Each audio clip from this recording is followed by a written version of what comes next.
ఇంకా కొన్ని చేసింది. పూతరేకుల్లోకి క్యాషు పౌడర్ చేయాలి. క్యాషు పౌడర్కి జీడిపప్పు బద్దలు తీసుకున్నాము, కొంచెం ఎక్కువే పడుతుంది. ఇది పౌడర్ చేయాలి ఇప్పుడు. హాయ్ అండి, welcome to my channel. Mixie ఆడేసాము. ఇది వేరే గిన్నెలో తీసుకున్నాను. సో పూతరేకులు చేసుకోవడానికి ఫస్ట్ కావాల్సిన పదార్థాలు ఇవి. పూతరేకులు అనమాట, రేకులు. అది తణుకు కదా, తణుకు మండలంలో మంచిలి అని బాగా ఫేమస్ పూతరేకులకి. మంచిలి పూతరేకులు అంటారు అవి ఇవి. తర్వాత క్యాషు పౌడర్ ఇందాక మనం చూసింది. ఇదేమో నెయ్యి, గీ. ఇది జాగరీ పౌడర్, బెల్లం పొడి. ఇదేమో షుగర్ పౌడర్. కొంతమందికి షుగర్తో చేసినవి ఇష్టం, కొంతమందికి బెల్లంతో చేసిన ఇష్టం, కాబట్టి రెండు చేస్తుంది మమ్మీ. ఇక ప్రాసెస్ చూసేద్దాం. ఒక రేకు వేసుకోవాలి. తర్వాత షుగర్ అయితే షుగర్, బెల్లం అయితే బెల్లం. ఇది చిల్లు ఉందేమో చూసి.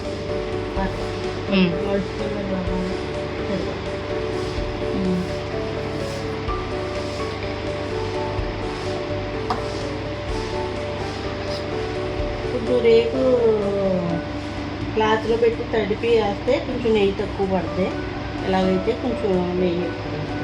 మామూలుగా ఈ ఆత్రేయపురం అయ్యి తడపకుండా వేస్తారు కదా రేకులు, పూతరేకులు. ఆ టైప్లో వేస్తున్నాం.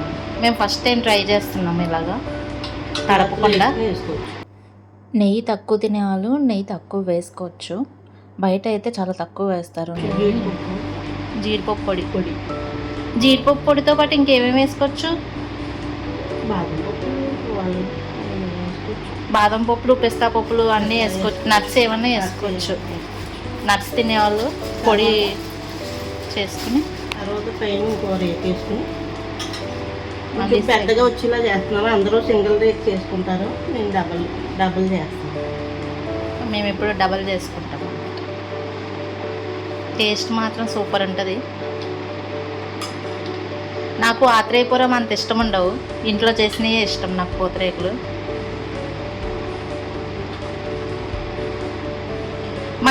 మన వెస్ట్ గోదావరిలో అయితే ఈ మంచిలో ఒకటేనమ్మా పూతరేకులు ఫేమస్.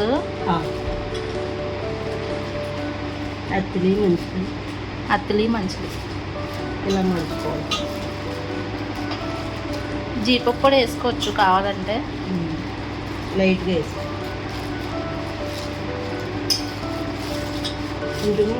నెయ్యి ఎక్కువ పడితే మడత కరెక్ట్గా వస్తుంది. దీని మీద మళ్ళీ నెయ్యి వేసుకో, అయితే మడత విడిపోతుంది.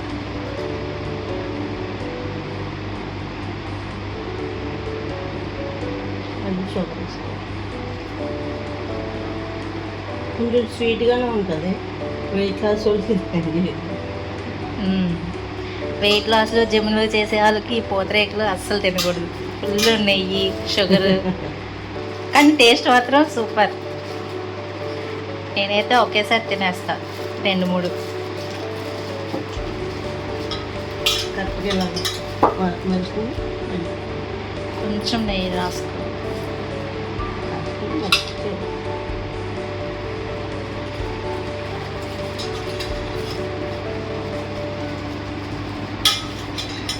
మళ్ళీ అంటుకుని ఉంటుంది. ఇక్కడ చట్నీ అదే వాటర్ రాసుకొని వాటర్లో తడిపి పెట్టితే ఇంత నెయ్యి అవసరం లేదు. అది కూడా ఒకటి చూపిద్దాం. షుగర్ పూతరేకి, బెల్లంది వేరు, మళ్ళీ అది కూడా చూపిస్తాం. తడుపుకుని చేయడం అంటే ఇలాగా ఒక క్లాత్ తడుపుకుని పెట్టుకోవాలి. బాగా వాటరీగా ఉండకూడదు, వాటర్ పిండేసేయాలి. తర్వాత 2 రేకులు తీసుకుని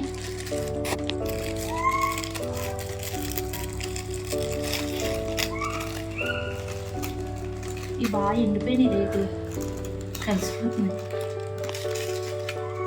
ఇట్లా 2 పక్క పక్కన పెట్టుకుని ఈ తడిసిన క్లాత్ దీనిపైన వేసి ఒక 2 సెకండ్స్ ఉంచితే చాలు.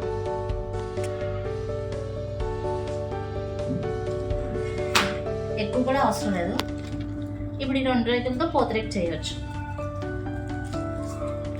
ఇప్పుడు వీటితో చేయడం మా మమ్మీ చూపిస్తుంది. ఇలా తడుపుకున్న పూతరేకు మీద బెల్లం పొడేసి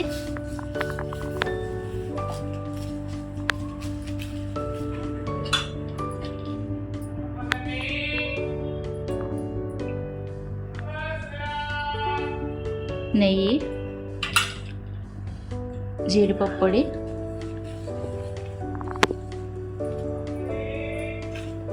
ఇది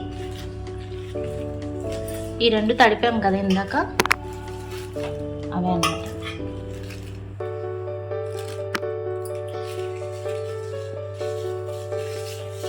మళ్ళీ బెల్లం పొడి వేసుకుని కొంచెం నెయ్యి,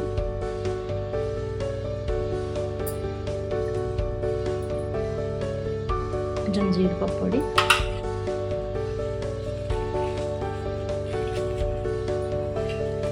వేసుకుని షేప్ చేసుకోవడమే. ఇంకా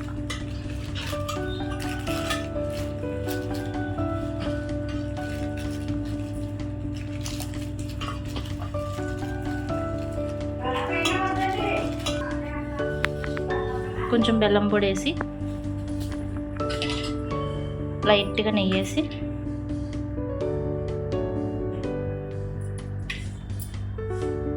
ఎడ్జెస్లో వేసుకోవాలి కొంచెం నెయ్యి.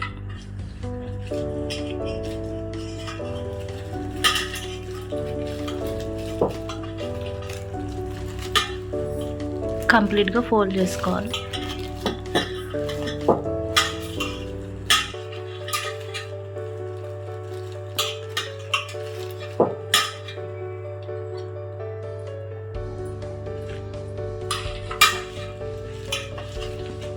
అంతే, బెల్లం పూతరేకు రెడీ. నా చేతిలో 2 పూతరేకులు ఉన్నాయి. ఒకటి షుగర్, ఒకటేమో బెల్లము. కొంతమందికి షుగర్ నచ్చదు కదా, అలాంటి వాళ్ళకి బెల్లం తింటారు. మా సైడ్ అయితే ఎక్కువ తింటారు. ఎవరికి నచ్చుతాయో నచ్చవో నాకైతే తెలీదు, కానీ మా సైడ్ అయితే చాలా ఫేమస్ పూతరేకులు. ఈస్ట్ గోదావరిలో అయితే. మీరు కూడా ఒకసారి ఇంట్లో ట్రై చేసి చూడండి తప్పకుండా. సూపర్, యాజ్ యూజువల్ చిన్నప్పటి నుంచి తినేదే. రేకులు చేసుకోవడం అందరికీ రాదు, అందుకే రేకులు కొనుక్కుంటాం, ఈజీగానే దొరుకుతాయి. ఎప్పుడైనా ఇలా గోదావరి సైడ్ వచ్చినప్పుడు తప్పకుండా ట్రై చేయండి. ఎవరైనా గోదావరి ఫ్రెండ్ ఉంటే తప్పకుండా వాళ్ళ ఇంటికి వెళ్ళి పూతరేకులు తీసుకురమ్మని చెప్పండి. Okay, bye.